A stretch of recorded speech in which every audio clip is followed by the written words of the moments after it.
इस educational channel को देखने वाले सभी दर्शकों को मेरी ओर से बहुत बहुत स्वागत। मैं आज 9 क्लास के लिए निर्णय लेकर के आए हैं। अब देखिए 9 क्लास में जो निर्णय है उसका आज हम 2 निर्णय यहाँ पे बताने जा रहे हैं। वो क्या है? त्रिभुज के क्षेत्रफल के बराबर समानांतर चतुर्भुज का निर्माण। मतलब इसके जितना क्षेत्रफल त्रिभुज का होगा समांतर चतुर्भुज का क्षेत्रफल उतना ही होगा, वो हम लोग बनाएंगे। दूसरा है त्रिभुज के क्षेत्रफल के बराबर आयत बनाना। तो ये 2 निर्णय आज हम आप लोगों को सिखाएंगे। तो सबसे पहले देखिए एक क्वेश्चन इसमें हम चूज कर लेते हैं। वो क्वेश्चन क्या है कि एक त्रिभुज का निर्माण करो जिसका तीनों भुजाएं क्रमशः 8 सेंटीमीटर, 7 सेंटीमीटर तथा 6 सेंटीमीटर। इस त्रिभुज के क्षेत्रफल के बराबर एक समानांतर चतुर्भुज खींचे, समानांतर चतुर्भुज बनाएं जिसका एक कोण 60 डिग्री हो। इस तरह से क्वेश्चन आपका मिलेगा और इसमें आप 5 नंबर उठा सकते हैं। इसका 5 नंबर ही रहता है निर्णय में। तो आप देखिए बनाते कैसे हैं, इसको गौर से देखिए। सबसे पहले तो आप एक त्रिभुज बनाइए। तो त्रिभुज बनाने के लिए जो बेस है उसको बड़ा वाला ले लीजिए, बड़ा वाला भुजा को बेस ले लीजिए। तो चलिए हम एक बेस ले रहे हैं, इसमें ले रहे हैं बेस कितना 8 सेंटीमीटर का बेस है। तो 8 सेंटीमीटर हम बेस इसका ले रहे हैं। और दूसरा जो दो भुजा है वो 7 सेंटीमीटर और 6 सेंटीमीटर है। तो एक 7 सेंटीमीटर हम ले रहे हैं। यहाँ देखिए ये 7 सेंटीमीटर का है और दूसरा 6 सेंटीमीटर का है। ठीक है, अब हम इसको ले लेते हैं। एक ले लेते हैं, ये 7 सेंटीमीटर का एक भुजा है, इसको नाप करके यहाँ से हम ले लिए हैं 7 सेंटीमीटर। और दूसरा भुजा है 6 सेंटीमीटर का, तो इसको भी 6 सेंटीमीटर माप करके हम यहाँ पे ले लेते हैं। ठीक है, अब एक त्रिभुज का निर्माण हो गया। इसको हम मिला देते हैं, ये त्रिभुज बन गया। त्रिभुज बनने के बाद अब हमको क्या करना है वो सारे स्टेप आप देखेंगे, क्योंकि हम यहाँ पे बनाने जा रहे हैं त्रिभुज के क्षेत्रफल के बराबर एक समानांतर चतुर्भुज बनाने जा रहे हैं।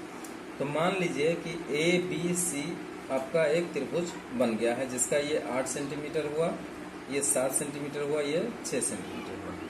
अब क्या करना है वो गौर से देखिए। अब इसका हम आधार के समानांतर शीर्ष बिंदु से होकर एक समानांतर सरल रेखा खींचेंगे। तो उसके लिए क्या करना होगा, एक आप चाप लीजिए, जितना मर्जी हो चाप ले लीजिए। और इतना ही बड़ा चाप A बिंदु से आप अपोजिट डायरेक्शन में एक चाप ले लीजिए। ठीक है, और इस चाप के बराबर यहाँ पे क्या करना है, एक चाप इसको काट देना। ठीक है, चाप काट दिए हैं। अब इसको अगर हम A बिंदु से मिलाते हुए खींच देते हैं तो ये आधार के समानांतर एक सरल रेखा खींचा गया। अब क्या करते हैं, BC का अर्धक खींचते हैं। BC का यानी आधार का अर्धक आप खींच सकते हैं। तो आधार का अर्धक खींचते कैसे हैं, आधा से ज्यादा चाप ले लेते हैं इसका, और फिर इधर भी आधा से ज्यादा चाप ले लीजिए। ठीक है, इसका अर्धक हम खींच लिए। यहाँ से इसको चाहे तो आप पूरा मिला सकते हैं और नहीं तो आप एक हल्का सा दाग दे सकते हैं। इसको D लिख दीजिए। अब ये इसका मध्य बिंदु हो गया। अब इसी स्थान पे आपको क्या करना पड़ेगा, 60 डिग्री का कोण बनाना पड़ेगा, क्योंकि बोला कि समानांतर चतुर्भुज का एक एंगल जो है वो 60 डिग्री का होना चाहिए। तो 60 डिग्री बनाने के लिए आप कंपास से ही बना लेंगे। एक बार चाप लीजिए और फिर एक बार चाप ले लिए हैं और फिर इसका एक बार ही चाप लेने से ही आपका 60 डिग्री का कोण बन गया है। तो यहाँ पे आप 60 डिग्री का कोण बना लीजिए, ठीक है। इसको ऐसे मिला लीजिए, ये 60 डिग्री का कोण बन गया, ठीक है। 60 डिग्री का कोण बन गया। अब क्या करना है, सो देखिए डी और सी का एक चाप ले लीजिए DC, और यही चाप के बराबर आपको इस बिंदु पर रख करके आपको यहाँ पे क्या करना पड़ेगा, काट लेना पड़ेगा, और काट करके इसको C से मिला दीजिए। अब ये जो हम लोग बनाए हैं समानांतर चतुर्भुज, वो कौन सा हुआ, देखिए हम लिख दे रहे हैं, ये D है, C है और E है और F है। तो ये हमारा अभीष्ट समानांतर चतुर्भुज हुआ वो है DCEF। यही आपका अभीष्ट समानांतर चतुर्भुज हुआ, जिसका क्षेत्रफल किसके बराबर होगा, त्रिभुज ABC के क्षेत्रफल के बराबर होगा। देखिए ये दरअसल होता कैसे है कि हम लोग जानते हैं कि दो समानांतर रेखाओं के बीच अगर एक त्रिभुज बना हुआ हो और एक समानांतर चतुर्भुज बना हुआ हो, ठीक है, तो समानांतर चतुर्भुज का क्षेत्रफल त्रिभुज का क्या होता है, दुगना होता है। परंतु यहाँ पे देखिए हम आधार इसका आधा ले लिए है ना। जब आधा ले लिए हैं तो ये त्रिभुज का जो क्षेत्रफल है वो भी इसका क्या हो जाएगा, तो इसका आधा, मतलब समांतर चतुर्भुज का आधा हो जाएगा। तो आधा समांतर चतुर्भुज अगर BC आधार लेकर अगर हम बनाते तो ये आपका जो समानांतर चतुर्भुज बनता वो त्रिभुज का क्या होता, दुगना होता।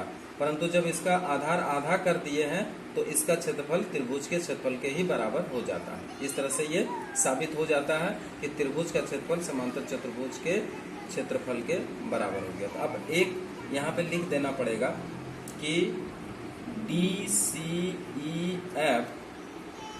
अभीष्ट समानांतर चतुर्भुज हुआ, जिसका क्षेत्रफल किसके बराबर होगा, जिसका क्षेत्रफल त्रिभुज ABC के क्षेत्रफल के बराबर होगा, ठीक है। तो आप सीख गए हैं कि किसी भी त्रिभुज के क्षेत्रफल के बराबर समानांतर चतुर्भुज कैसे बनाते हैं, ठीक है। अगर ये कोण 60 डिग्री के जगह पे 45 डिग्री दे या फिर और दूसरा भी कोई डिग्री दे तो यहाँ पे आप उतना ही डिग्री का कोण बना लीजिएगा।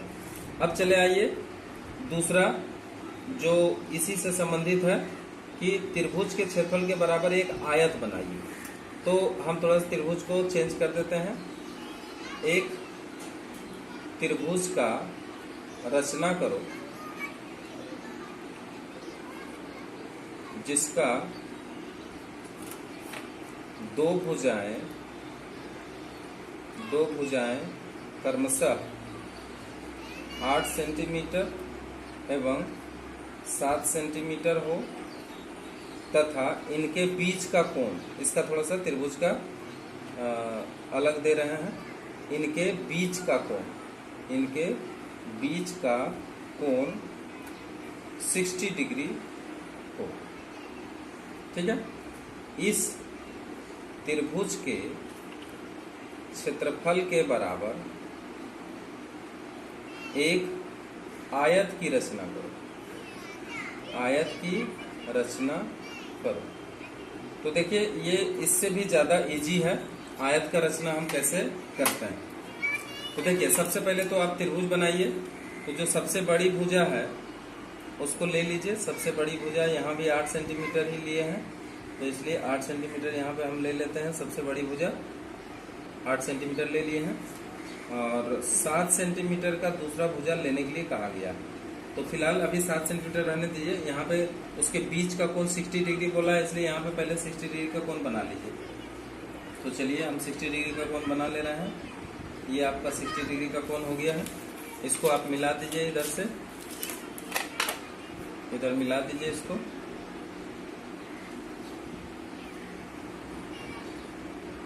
ऐसे मिला देते हैं। अब यहाँ पे करना क्या है, ये जो 7 सेंटीमीटर हम माप के रखे हैं वो 7 सेंटीमीटर का चाप यहाँ से काट देता है। तो चलिए 7 सेंटीमीटर का यहाँ पे काट दिए हैं। अब इसको हम मिला देते हैं, इससे एक त्रिभुज का निर्माण हो गया। ए, बी और सी त्रिभुज कंप्लीट। अब ये त्रिभुज के क्षेत्रफल के बराबर आयत बनाना, तो जो भी बनाना हो, आयत बनाना हो या समांतर चतुर्भुज बनाना हो, बहुत सारा मेथड एक ही जैसा होता है। तो सबसे पहले जो बताया था कि आधार के समानांतर सरल रेखा खींचना, तो वो हम लोग फिर करेंगे। तो आधार के समानांतर हम खींच रहे हैं, तो एक चाप लिए हैं, इसके अपोजिट ए के ऊपर रख करके एक चाप लिए हैं और इसको इतना बराबर कोण का चाप काट लिए हैं और इतना ही बड़ा कोण यहाँ पे होना चाहिए। ऐसा इसलिए करते हैं क्योंकि एकांतर कोण जब बराबर हो जाता है तो दो भुजाएं क्या होती है, समानांतर हो जाती है। तो इसलिए हम समानांतर खींचने के लिए इसको करते हैं। ठीक है, समानांतर खींच लिए हैं बीसी के समानांतर। अब फिर वही बात अर्धक करना है, तो चलिए इसका अर्धक कर रहे हैं। अच्छा, इसमें जो अर्धक करेंगे उसको पूरा खींच लेना पड़ेगा। चलिए ये अर्धक खींच रहे हैं, ये अर्धक खींच लिए हैं, इसको हम पूरा मिला देंगे। ठीक है, इसको पूरा इस तरह से मिला दीजिए। अब देखिए इसमें करना क्या है, इसमें ज़्यादा कुछ नहीं, बस इसमें एंगल नहीं बनाना है क्योंकि ये 90 डिग्री है ही और आयत हमको बनाने के लिए कहा जा रहा है, इसलिए इसका बराबर आप चाप ले लीजिए। इसका नाम दे दीजिए, डी दे देते हैं नाम, और इसी के बराबर डीसी के बराबर एक चाप ले लीजिए और इसको फिर यहाँ से काटिए। देखिए यहाँ पे कांटा रखिए और इधर काट दीजिए। ठीक है, अब यहाँ से इसको हम सीधा मिला देते हैं। अब ये जो बन जाता है ये आपका आयत बन जाता है। डी सी, यहाँ पे ई ले लीजिए और यहाँ पे एफ ले लीजिए। तो यही आपका क्या है, आयत है जो कि बन चुका है। तो यहाँ पे थोड़ा सा लिख देते हैं हम, क्या लिखना पड़ेगा कि डी सी ई एफ अभीष्ट आयत हुआ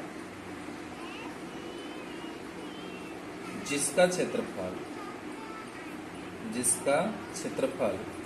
त्रिभुज ए बी सी के क्षेत्रफल के बराबर होगा। तो आज का इस वीडियो में आप दो चीज सीखे हैं। एक सीखे हैं त्रिभुज के क्षेत्रफल के बराबर समांतर चतुर्भुज बनाना और त्रिभुज के क्षेत्रफल के बराबर आयत बनाना।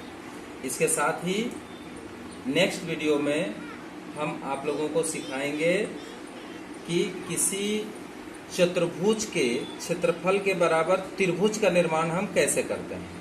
तो आप इसे देखते रहिए और नेक्स्ट वीडियो आपके पास आएगा, उसमें आप समझ सकते हैं। वीडियो अगर अच्छा लगा हो तो आप इसे सब्सक्राइब जरूर करिए और अन्य दोस्तों के साथ शेयर भी जरूर करिए ताकि अन्य विद्यार्थी भी लाभ उठा सकें। Thank you.